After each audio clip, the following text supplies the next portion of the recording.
계속해서 이 공동체에서 함께 할 수 있는 게 참 감사하고 마음으로 참 안심이 되었습니다. 오늘 어떤 말씀을 나눌지 많이 고민을 했었는데요. 저희 가정도 이 나들목 비전교회 공동체의 일원으로서 함께 이 생명의 산 말씀을 매일 아이들과 묵상을 해오고 있었고, 또 매주 권동호 목사님께서 요한복음 강해를 통해 전해주시는 그 설교의 맥을 계속 유지해 나가면 좋을 것 같아서 저도 이번 주 주일 생명의 삶 이 큐티 본문 말씀으로 말씀을 전하게 됐습니다. 오늘 요한복음 6장의 내용을 그래서 나누고자 하는데요. 요한복음 6장 전체는 그 예수님의 하신 그 대표적인 기적 사건이죠. 바로 오병이어의 사건을 중심으로 기록되어 있습니다. 오병이어, 이 보리떡 5덩이와 물고기 2마리. 우리 저쪽 방에 있는 아이들한테도 이 스토리가 뭐냐고 물어보면 너무나 잘 알고 있는 그런 대표적인 사건이죠. 오늘 본문에선 이 오병이어 사건을 중심으로 예수님과 또 제자들 간의 이런 대화가 있었고, 그리고 사람들의 반응과 그 예수님의 말씀에 또 영적 가르침과 원리들이 이렇게 담겨 있습니다. 그리고 저는 오늘 이 가운데 나타나는 그 사람들 안에 있는 마음들 있죠. 그 심리를 좀 살펴보고, 또한 우리 모두가 또 보편적으로 가지고 있는 그런 심리적인 면을 한번 비교해 가면서 말씀을 전하고자 합니다. 무슨 이 주일 아침부터 심리학적인 접근을 하려고 하는지 궁금하시기도 할 것 같은데요. 예수님의 기적과 표적들은 결코 평범한 것이 아니죠. 이러한 이 센세이셔널한 일들이 나타날 때 분명히 이것을 본 사람들에게는 다양한 반응들이 있었을 것입니다. 그리고 이러한 다양한 반응들이 나타나는 데는 또 그들 안에 있는 심리적인 이유도 분명히 있을 것 같습니다. 그 기적을 보았을 때 그들 마음속에서 일어나는 그런 심리적인 반응이, 저는 오늘 그것이 무엇인지, 그리고 이러한 사람들의 심리적 반응에 대해서 또 예수님은 뭐라고 말씀하시는지에 대해서 살펴보고자 합니다. 먼저 저는 이것을 사람들에게 있는 욕구 또는 그 필요라는 개념으로 접근해 보려고 하는데요. 혹시 중고등학교 때나 아니면 대학교 시절에 이미 띄우셨네요.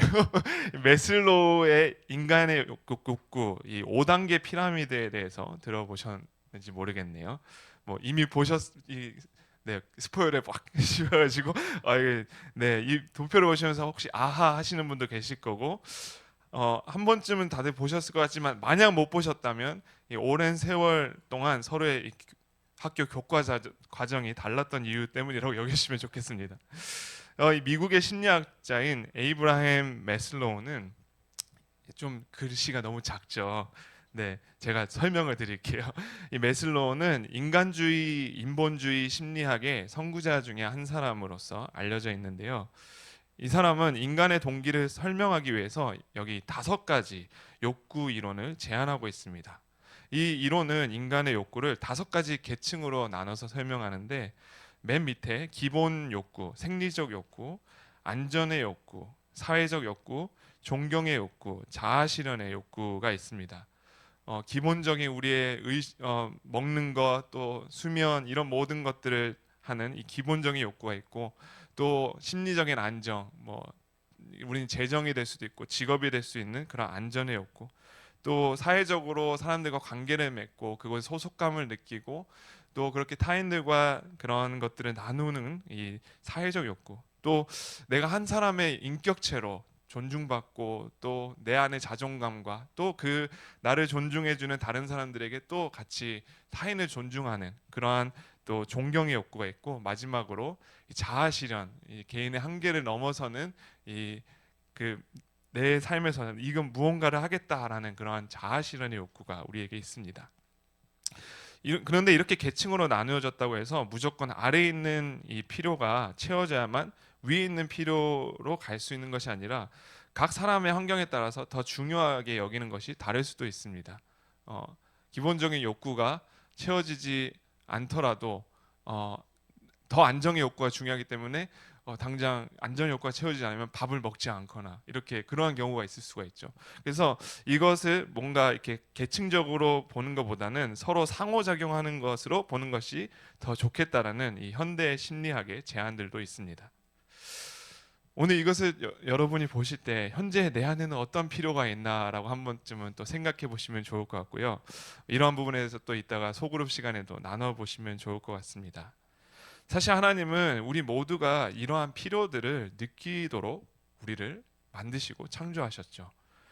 어떤 것들이 더 고상하고 어떤 것들이 더 중요하기보다는 이러한 피로를 느끼기 때문에 이 피로를 채우고자 하는 욕구가 우리 안에 있는 것이고, 그러한 욕구가 있기 때문에 우리는 음식을 먹고 잠을 자고 안전과 안정적인 환경을 조성하기 위해서 노력하고, 또 사람들과 관계를 맺고 존경을 실천하고 존중하는 그러한 사회와 환경을 만들어 갑니다. 필요와 욕구를 느끼는 것은 우리가 이 세상 속에서 그러한 것들을 만들어가는 데 꼭 필요한 것이죠. 결국 욕구라는 것은 인간이 이 세상에 살아가며 느끼는 다양한 필요이기 때문에 누구에게나 중요한 이슈입니다. 근데 오늘 본문인 요한복음 6장에서 나오는 사람들도 마찬가지로 여러 가지 필요와 욕구들을 가지고 있었습니다. 그리고 예수님의 기적 앞에서 서로 다른 반응들을 보였는데, 그 반응을 한번 이제 다시 살펴보기 원하는데, 오늘 읽진 않았지만 요한복음 6장 2절에서 큰 무리가 예수님을 따른다고 합니다. 그런데 그 이유는 무엇이라고 하고 있나요? 바로 예수님이 병자들에게 행하시는 표적, 그 병을 고치시는 기적을 보았기 때문이죠. 병이 들어서 고통 속에서 고생하고 죽어가는 이들을 위해 예수님의 그 병고침은 이 사람들에게 새로운 삶을 주신 것이고, 그리고 이것을 본 사람들은 예수님이 그들에게 있는 피로를 채워줄 수 있는 그 어떤 분이시구나라는 그런 기대들이 생겨나기 시작했습니다. 그리고 그 중에는 그러한 기적을 통해서 과연 이 사람은 도대체 이분은 어떤 분인가 궁금하게 되어 따르는 이들도 있었을 것입니다. 다양한 이제 그런 니즈들을 가지고 예수님께 나아왔는데요. 그렇게 사람들이 아무것도 없는 그런 빈들에까지 예수님을 이제 따라오게 됩니다. 그리고 요한복음에는 기록되어 있지 않지만 다른 세 복음서에서 이 오병이어 사건에 기록된 것을 보면 어느새 날이 저물고 저녁 식사 시간이 되어서 제자들이 예수님께 와서 이 무리들을 보내서 마을에 들어가서 먹을 것을 사 먹게 하자고 제안을 합니다. 그러자 예수님은 그들에게 제자들에게 너희가 먹을 것을 주라고 하셨습니다. 그런데 오늘 요한복음에서는 하필 예수님이 한 사람만 딱 찍어서 말씀하시는데 그 비운의 주인공은 빌립이었습니다.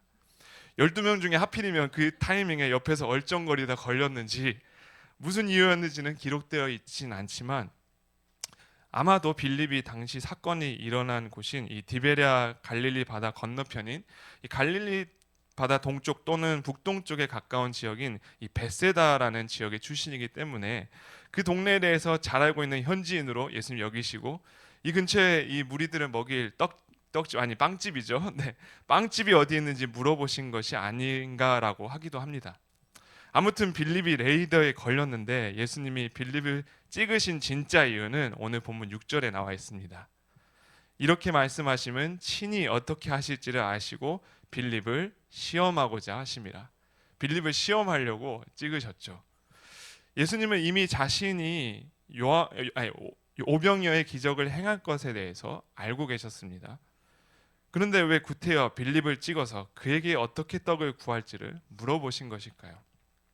이에 대한 실마리는 이 빌립의 대답에서 볼 수 있습니다. 7절에 빌립이 대답하되 각 사람으로 조금씩 받게 할지라도 200데나리온의 떡이 부족하리이다. 빌립이 막 계산을 합니다. 한 사람이 조금씩만 먹어도 이 은으로 200데나리온이 있다고 한들 모자랄 것입니다 라고 하고 있습니다. 요즘 돈으로 환산해 보니까 2만 불에서 4만 불 정도 되는 돈인데, 성인 남자 5천 명의 4인 기준으로 당시 2만 명 정도 모였다고 할 때 한 사람의 요즘 돈으로 1, 2불로 배불리 먹을 수 있는 수준이 아닌 것이었죠. 그래서 빌립은 은 200데나리온이 있어도 부족하다라고 하였습니다. 그런데 여기서 빌립은 중요한 것은 예수님의 질문에 맞는 응답을 한 것이 아닙니다. 예수님이 뭐라고 질문하셨죠? 예수님은 어디에서 떡을 살 수 있는지, where to buy bread를 물어보셨습니다. 어디서 살 수 있냐? 그런데 빌립은 돈이 너무 많이 들어서 어렵다라고 대답을 하고 있습니다. 그 지역에 빵 살 곳이 어딘지 물어보셨는데 빌립은 먼저 돈이 너무 많이 들어요 라고 답했습니다. 예수님은 그러한 빌립의 마음을 시험하신 것입니다. 빌립은 예수님께서 수많은 병자들을 고치시는 그러한 능력을 보았습니다. 그럼에도 이 무리들을 먹이기 위해서는 어디서 떡을 사면 좋을지 예수님이 물어보시는 그 질문에 빌립은 애초에 돈이 없으면 이 문제를 생각조차 해서도 안 된다라는 그러한 사고 방식에서 이렇게 대답을 하게 되었습니다. 물론 예수님의 시험은 함정을 파서 빌립을 낙제시키고자 하려는 의도가 아니라 그를 깨닫게 하려는 교육적인 의도가 있으셨죠. 빌립 안에 있었던 그의 심리는 무엇이었을까요? 바로 돈이 없으면 이 많은 무리를 먹일 수 없다라고 하는, 이게 그 당시에 벌써 자본주의의 한계 안에서 생각하고 있던 것입니다. 물론 현재 우리는 철저한 자본주의 사회에 살고 있고 그러한 빌립의 이러한 반응이 너무나 이해가 됩니다. 돈이 없으면 당연히 못 먹이죠.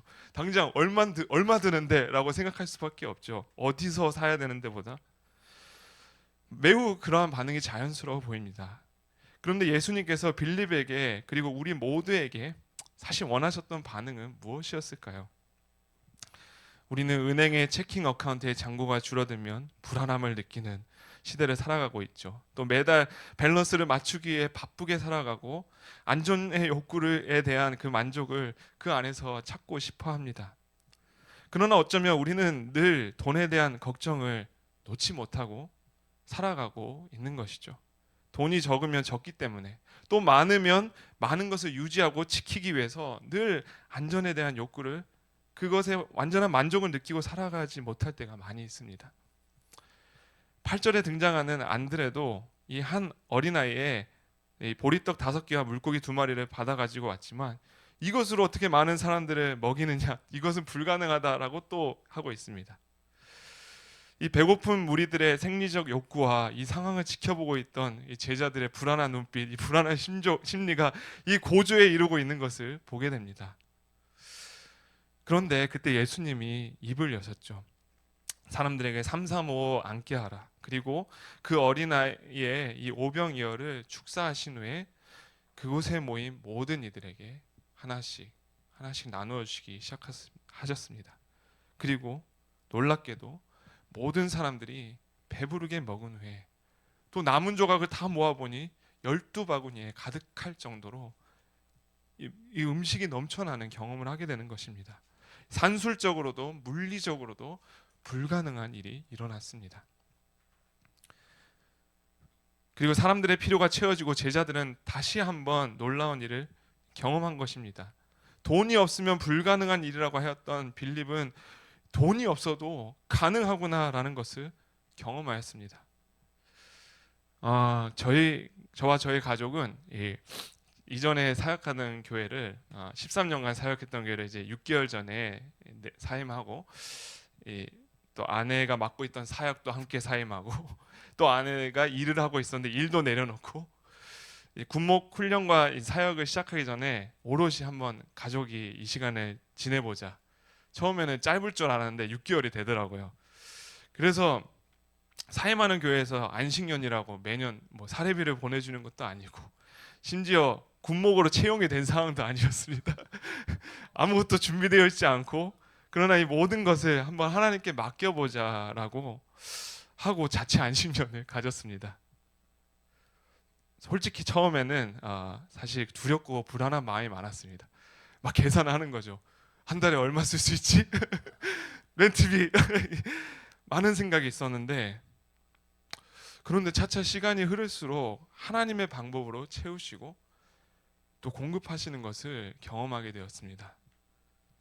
그리고 제가 가도 한 달 동안 이게 월급이 안 나오지만 괜찮은 거예요. 그래서 정말 하나님께서 공급하시고 채우시고 또 우리에게 그 무엇보다 채우셨기 때문이 아니라 하나님이 계시고 하나님이 인도하시면 괜찮구나라는 그 안정감과 만족을 주시는 것을 경험하게 되었습니다.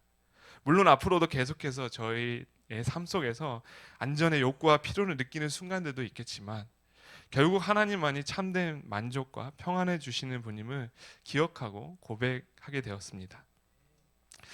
예수님은 빌립과 우리들에게 세상에 다른 무엇이 아닌 바로 그분만이 우리에게 참 만족을 주시고 채워주시는 분임을 경험하고 신뢰하기를 원하셨습니다. 그리고 우리의 생리적이나 안정적인 필요뿐만 아니라 우리의 정서적인 필요와 우리의 자존감과 인정받고 싶은 욕구, 모든 결핍들을 바로 그분으로 인해 체험받고 만족하기를 원하십니다. 이에 대해서 사도 바울은 빌립보서 4장 11절과 13절에서 이렇게 고백하는데요. 혹시 말씀을 같이 찾아보실 수 있으면 좋을 것 같습니다. 빌립보서 4장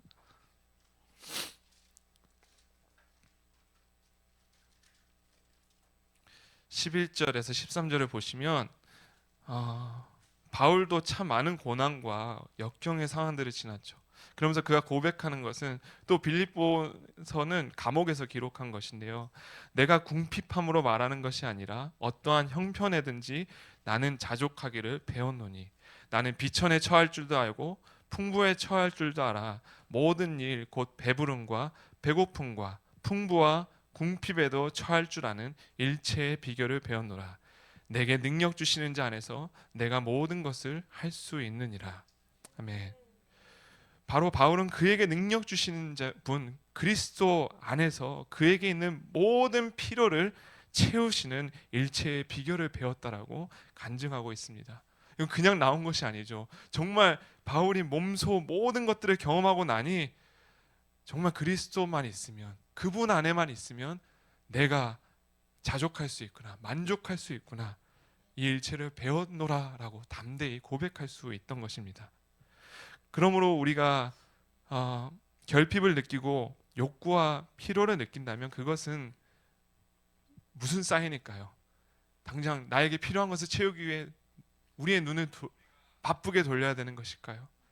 그것은 바로 바울이 고백한 것처럼 그리스도 예수 안에 있는 것입니다. 바로 그분이 필요하다는 사인입니다. 그런데 이 오병이어를 경험한 사람들의 반응은 오늘 아쉽게도 왜곡되고 집착하는 모습으로 나타나는 것을 보게 됩니다. 14절과 15절에서 이 표적을 보고 그들은 예수님이 참 선지자라고 말하며 그분을 억지로 붙들어서 자신들의 임금으로 삼으려고 하였습니다. 그리고 예수님은 이들의 속내를 아시고 그들을 떠나서 혼자 산으로 들어가셨습니다.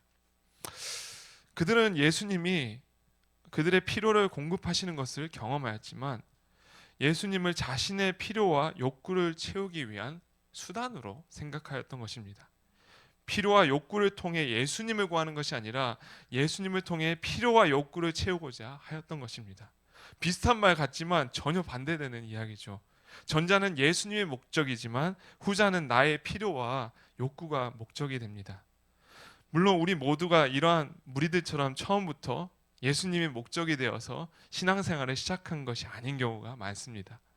저 또한 시험 점수 잘 나오게 해달라고 기도하기도 했고 저의 필요를 채워달라고 하나님과 딜을 할 때도 많이 있었습니다. 하나님보다 저의 욕구와 필요를 선택하는 순간들도 있었습니다. 그런데 이 모든 과정들을 지나면서 깨닫게 되는 것은 결국 내가 당시에 없으면 안 될 것 같아 보였던 그것들이 사실 찰나의 욕구와 어떤 내가 당장 필요할 것 같았지만 인생의 큰 그림 속에 봤을 때는 있어도 되고 없어도 되는 것들도 많이 있었던 것입니다. 오히려 있었으면 더 좋지 않은 결과에 처했겠다는 아찔한 그러한 저의 안에 있는 욕구들도 있었습니다. 그런데 정말 하나님의 은혜로 저에게 정말 필요한 것들을 주님은 지금까지 채워주셨고 그리고 결국 가장 중요한 것은 바로 사랑과 은혜로 저를 이끌고 채우시는 하나님이 목적이다라는 것을 알아가게 하신 것입니다. 나의 필요와 욕구가 우선시 된다면 사실 순간순간 그러한 충동적인 것들에 나의 삶에 이 핸들을 넘겨주는 것과 같은 것이죠. 우리 욕구는 우리가 컨트롤도 못하죠. 근데 그거에 따라 살아가면 정말 거기에 우리의 삶을 맡기는 것입니다. 그러나 예수님이 우리의 삶의 우선이 된다면 순간순간 변하는 불안정한 것들을 주님은 잠잠케 하시고 그분으로 인한 참 만족과 안정을 누리게 하십니다. 당시의 사람들은 이것을 알지 못했기 때문에 예수님을 수단으로 여겨서 자신들의 왕으로 삼으려 하였고 예수님은 그들의 잘못된 동기를 파악하시고 그들을 떠나심으로써 그것이 바른 동기가 아니라는 것을 보여주셨습니다. 가르쳐 주셨습니다. 하나님은 때로 우리가 구하는 필요를 채우시지 않을 때가 있습니다. 그러면 우리는 구해도 채우시지 않는 하나님께 실망하며 하나님에 대한 신뢰에 금이 가기도 합니다. 그러나 그 순간 기억해야 하는 것은 하나님이 우리의 필요를 채우시지 않는 것에도 이유가 있다는 것입니다. 당장은 그 이유를 알 수 없어서 답답하기도 하고 열리지 않은 상황에 불안하고 초조하기도 하지만 결국 이 모든 것에 대한 이유를 어떠한 방법을 통해서든지 알려주시고 우리를 한층 더 성장하게 하시는 것이 바로 그분의 계획과 뜻입니다. 예수님은 제자들과 무리들에게 그렇게 하셨고 그리고 현재 우리 삶 속에서도 그렇게 일하고 계십니다. 아멘이십니까? 그래서 예수님은 무리를 떠나셨는데 그렇게 예수님은 이제 무리를 떠나셨습니다. 그런데 끈질긴 무리들은 이튿날 바다 건너편에 갔는데 거기서 또 우연인 걸 가장하면서 여기까지 오셨나이까 그러면서 반대편까지 찾아온 것입니다. 정말 끈질깁니다. 원하는 바를 꼭 이루고 싶어하는 이 사람의 마음이 참 이상하게 이런 일은 더 의욕이 넘치고 힘이 나는 것 같습니다. 그들을 보며 예수님은 오늘 읽진 않았지만 요한복음 6장 26절에서 이렇게 말씀하십니다. 예수께서 대답하여 이르시되 내가 진실로 진실로 너에게 이르노니 너희가 나를 찾는 것은 표적을 본 까닭이 아니요 떡을 먹고 배부른 까닭이라. 그들이 예수님을 찾는 이유는 바로 그 표적을 보았기 때문이 아니라 떡을 먹고 배부른 이유 때문이라는 것입니다. 표적은 영어로 사인이라고 합니다. 사인은 안내하고 가리키는 존재입니다. 운전을 할 때 이 신호등 그림의 사인을 보신 적이 있죠. 그것은 신호등이 이제 곧 나타날 것이니까 주의하라는 안내 사인입니다. 신호등 그림이 있다고 해서 그것이 신호등의 역할을 하는 것은 아니죠. 그러나 곧 나타날 신호등이 있다는 것을 미리 알려주는 역할을 합니다. 마찬가지로 오병이의 표적은 그 사람을 배부르게 하기 위해서만 있는 것이 아니라 바로 그것을 통해 예수님 자신이 어떤 분이심을 알게 하기 위해서 그렇게 보여주셨다는 것입니다. 예수님께서 보여주시는 표적은 기적 자체가 목적이 아니라 예수님의 바로 참된 정체성과 구원을 가리키는 표식이었습니다. 그리고 예수님은 그들과의 대화를 통해서 이 땅에서 먹고 배부르기 위한 떡을 위해서 사는 것이 아니라 영원히 살게 하는 떡을 위해서 살라라고 이후에 계속해서 가르치고 계십니다. 그러나 그들은 바로 자신이 원하는 그 영원한 떡, 자신들을 배부르게 한 떡, 그 떡을 달라고 합니다. 비슷하죠. 사마리아 여인도 나를 영원히 목마르지 않게 할, 그래서 우물에 오지 않게 할 그 물을 주십시오. 그 떡, 영원히 배부르지 않은 그 떡을, 마법과 같은 떡을 주십시오 라고 했지만 예수님은 오늘 우리 함께 마지막에 읽었던 본문인데요, 6장 35절에서 이렇게 말씀하십니다. 예수께서 이르시되 나는 생명의 떡이니 내게 오는 자는 결코 줄이지 아니할 터이요 나를 믿는 자는 영원히 목마르지 아니하리라. 그 떡이 바로 자기 자신이라고 말씀하십니다. 그러므로 자신에게 오는 자는 결코 배고프지 아니할 것이고 영원히 목마르지 아니할 것이라고 하십니다. 그러면서 영원한 떡인 자신의 몸을 먹고 자신의 피를 마시는 자는 또한 영원히 살 것이다 라고 하셨습니다. 그런데 이 사람들은 예수님의 말씀을 이해할 수 없어서 이제 한두 사람씩 예수님을 떠나갑니다. 그리고 12제자를 제외한 많은 제자들도 예수님을 떠나가기 시작하였습니다. 당시 그들은 예수님의 의미하신 바를 알 수가 없었습니다. 그런데 예수님께서 의미하신 것은 바로 자기 자신의 몸과 피가 그들을 살릴 희생 제물로 드려질 것이라는 것을 예표하신 것입니다. 바로 죄인들의 죄를 대신해서 십자가 위에서 자신의 몸과 피를 내어주실 것을 말씀하고 계셨던 것입니다. 그리고 그분의 몸을 먹고 피를 마심, 즉 성만찬을 통해 주님과 연합함으로 인해서 그 대속의 믿음을 받아들이고 영원한 생명이 예수 그리스도의 몸과 피로 인해 그들 안에 있을 것이라고 미리 말씀하신 것입니다. 예수님은 이 오병이어를 통해 바로 사람들의 필요를 채우실 그 순간 이미 자기 자신이 생명의 떡이 되어 그들 안에 있는 가장 근본적인 필요를 채우실 것을 염두하고 계셨는데요. 그 근본적인 필요는 무엇이었을까요? 그것은 바로 하나님과 영적으로 단절되어 우리 안에 있는 그런 바로 영적 결핍입니다. 죄로 인해서 하나님으로부터 단절된 사람은 끊임없이 배고픔과 목마름을 느낍니다. 왜냐하면 그 하나님과 우리는 연결되어지게 창조되었기 때문입니다. 그래서 그 최종적인 필요가 채워지지 않으면 다른 것들을 아무리 채워도 참 만족을 발견할 수 없습니다. 우리가 이 세상의 모든 것들을 다 가져도 만족할 수 없습니다. 솔로몬이 헛되고 헛되도다 모든 것들을 다 경험하고 나서 하나님을 아는 그 지식이 없으면, 하나님의 사랑이 없으면 다 헛되다라고밖에 말할 수 없던 것입니다.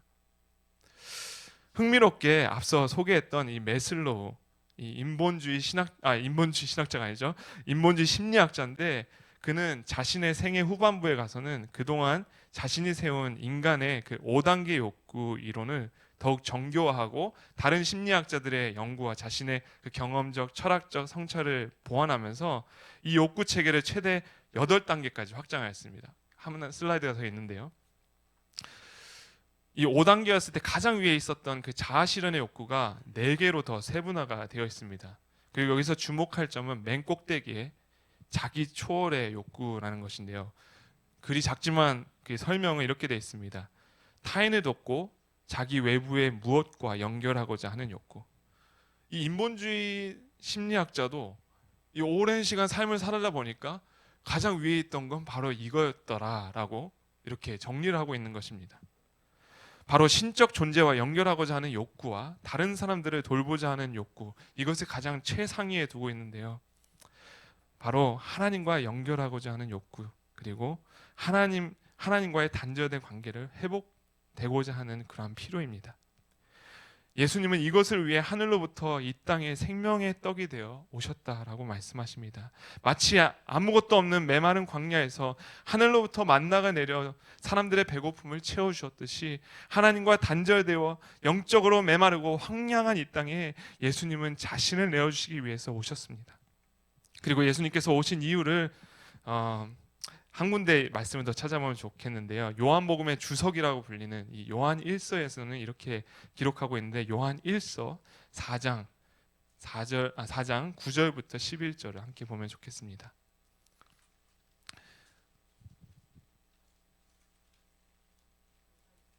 요한 1서 4장 9절에서 11절 말씀입니다. 이렇게 전하고 있습니다. 하나님의 사랑이 우리에게 이렇게 나타난 바 되었으니 하나님이 자기의 독생자를 세상에 보내심은 그로 말미암아 우리를 살리려 하심이라. 사랑은 여기 있으니 우리가 하나님을 사랑한 것이 아니요 하나님이 우리를 사랑하사 우리 죄를 속하기 위하여 화목제물로 그 아들을 보내셨음이라. 사랑하는 자들아, 하나님이 이같이 우리를 사랑하셨은즉 우리도 서로 사랑하는 것이 마땅하도다. 예수님께서 이 땅에 오신 이유는 하나님께서 먼저 우리를 사랑하셨기 때문입니다. 우리가 하나님을 사랑한 것이 아니라 하나님이 우리를 사랑하셔서 우리 죄를 속하기 위해 그 아들을 화목제물로 보내주셨습니다. 끊임없이 배고픔과 목마름으로 있는 우리를 구원하시기 위해 우리 안에 잃어버렸던 하나님의 관계를 회복하여 영원한 생명을 주시고 우리 내면의 결핍과 갈증을 회복시켜 주시기 위해 그 생명의 떡이 우리를 찾아오셨습니다. 그리고 그 사랑을 받아서 영원한 생명을 얻게 된 우리는 이 인본주의 심리학자 메슬로우가 말하는 그 인간의 자아중심적 한계를 뛰어넘는 자기 초월적 삶에 이를 수 있다는 것입니다. 즉 기독교의 핵심은 하나님의 사랑을 경험하고 그 사랑을 다른 사람들이 향해 실천함으로써 요한일서 4장 11절 말씀과 같이 하나님이 이같이 우리를 사랑하셨기 때문에 우리도 마땅히 서로 사랑하게 되어질 수 있는 것을 경험하는 것입니다. 이것은 메슬로우가 심리학 관점에서 말했지만 우리 스스로가 만들어내는 자아실현의 노력이 아니라 하나님께서 우리에게 조건 없이 베푸시는 하늘로부터 오는 그 사랑을 받음으로써 그 사랑이 자연스럽게 다른 사람을 향해서 조건 없이 흘러가게 되는 것입니다. 수직적으로 하늘로부터 그 사랑을 쏟아내어 부어오셨기 때문에 그 사랑이 이제 우리 삶 속에 흘러넘쳐서 수평적으로 흘러가는 것이 기독교에서 말하는 자기 초월적인 삶의 모습입니다. 그리고 하나님의 그 사랑을 계속해서 공급받을 때 우리 안에 있는 필요와 욕구들이 바로 그분의 인격적인 만지심과 세심한 돌보심으로 인해서 건강한 모습으로 채워지고 참된 만족과 안식을 누릴 수 있게 됩니다. 물론 우리의 삶 속에 현실의 삶 속은 늘 장밋빛과 같은 그런 시간들만 있는 것은 아니죠. 우리는 늘 현실을 마주해야 되고 그 속에서 고뇌들을 하게 됩니다. 그러나 하나님은 선하시고 인자하셔서 우리 영혼의 갈증과 결핍을 채워주시길 원하시고 그분의 사랑으로 충만하여져서 성숙해지고 온전하게 되기를 원하십니다. 그 하나님을 우리가 매 순간 바라볼 수 있다면 우리의 삶 속에서 비록 매번 오병이어의 기적이 나타나지는 않는다 할지라도 그 표적이 안내하고 가리키는 그 하나님을 이미 바라보고 경험하게 될 것입니다. 그리고 그분의 신성의 충만함이 우리 안에 풍성하게 되어 역사하실 때 우리의 속사람이 강건하게 되고 하나님이 주신 이 삶을 풍성하게 누리게 될 줄 믿습니다. 말씀을 이제 맺어가기 원합니다. 우리는 모두 이 땅에서 크고 작은 결핍과 욕구를 느낍니다. 당장의 배고픔, 재정적 안정, 인정받고 싶은 마음, 관계 속에서의 외로움 등, 그래서 예수님은 이 모든 문제를 무시하지 않으시면서도 더 근본적인 영적 결핍을 해결하시기 위해 생명의 떡으로 오셨습니다.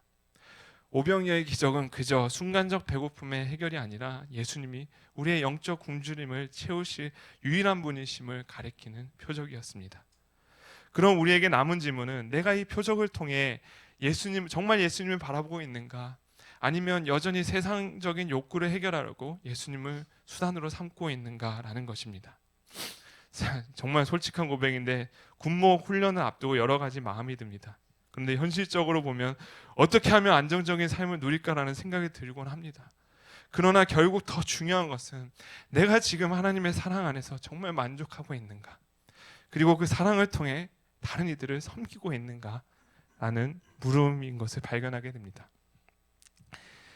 가장 중요한 건 내가 선 이곳에서 하나님의 임재를 경험하고 있는가, 그리고 하나님의 사랑을 그곳에서 실천하고 있는가. 하나님은 분명 더욱 하나님의 사랑을 경험하고 그 사랑으로 사람들을 사랑하기 위해 저와 여러분을 부르셨다고 믿습니다. 그리고 우리의 각자의 삶의 자리에서 그 사랑을 체험하고 흘려보내도록 부르심을 받았습니다. 그렇다면 이것을 일상에서 우리는 어떻게 실천할 수 있을까요? 이것도 물론 소그룹 질문으로 함께 나눠보면 좋겠는데요. 가정에서 우리 배우자나 자녀의 필요를 세심하게 살피고 또 돌봐줄 수 있는, 구체적으로 우리가 어떠한 작은 행동부터 할 수 있는지, 교회 공동체에서 누가 어렵거나 힘든 상황에 있는지 파악하고 함께 식사 또는 교제하며 마음을 나눌 수 있고, 직장이나 또 이웃들과의 관계에서 어려움에 있는 사람들에게 먼저 찾아가서 도움의 손을 내밀고 또 기도해 줄 수 있는 것, 우리에게 참 많은 실천할 수 있는 것들이 있는 것 같습니다. 우리가 이렇게 하나님의 사랑을 계속 공급받을 때 우리의 필요와 욕구들이 건강한 방식으로 채워지고 참된 만족을 경험하게 됩니다. 이 사랑이 우리 안에 가득 차오르면 우리는 이웃들에게 아낌없이 나눌 수 있는 그러한 새로운 힘을 또 얻게 됩니다. 이것이 바로 기독교적 의미의 자기 초월적 삶입니다. 비록 우리가 매번 말씀을 우리 맺는다고 했는데 자꾸 길어지는 것 같습니다. 네, 이제 맺겠습니다. 그래서 주님은 우리의 필요를 결코 외면치 않으시고 오히려 이러한 결핍을 통해 우리를 하나님께 초대하기를 원하십니다. 그래서 내 안에 있는 내면의 속사람이 예수 그리스도를 통해 성장하고 또 매일매일 그 사랑으로 우리의 영혼을 숨쉬게 하시고 또 이제 그 사랑으로 인해 메마르고 황량한 우리의 삶의 모든 곳곳을 그 생명수로 적시시고 또 우리 삶뿐만 아니라 우리 주위에 그 사랑이 필요한 사람들에게 마음껏 흘려보낼 수 있는 그러한 사랑의 샘물을 우리 가운데 허락해 주시기를 원하십니다. 우리 그러한 소망으로 주님 앞에 나아가는 저와 여러분이 되시기를 주님의 이름으로 축복합니다. 지금 함께 찬양 한 곡을 주님 앞에 올려드리며 또 이후에 함께 기도하는 시간을 가지고자 합니다.